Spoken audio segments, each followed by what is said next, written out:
Today we're going to put the three main types of pet hair attachments for shark vacuums to the test: the pet power brush, the premium pet power brush, and the various motorized brushes.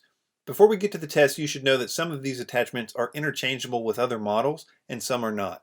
A quick breakdown would be that the pet power brush is limited to the Shark Navigator Liftaway 300 series. The premium pet power brush is compatible with the 300 series plus the Rotator 500 series, but Shark has versions of these types for just about every model they make.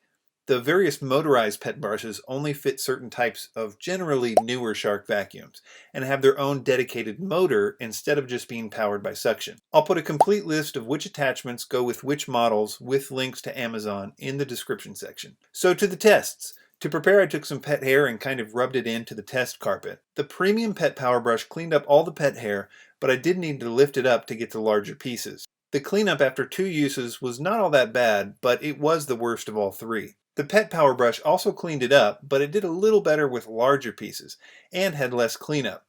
It also seems a lot more comfortable to use than the premium pet power brush. Finally, I tested the motorized tool. I was using the one for the Shark Apex and Ion Flex models. So the deep cleaning power brush was the best. I didn't have to lift it once to get the larger pieces, and it had the least amount of cleanup needed. I also felt like it was really deep cleaning the carpet, but I suppose it helped that it was being powered by the suction of the Shark Apex, which is the strongest vacuum Shark has made to date. The bottom line is that they all do the job, but the motorized brushes are better. Links to everything I mentioned in the description. Consider a like if this video helped you out, and thanks for watching.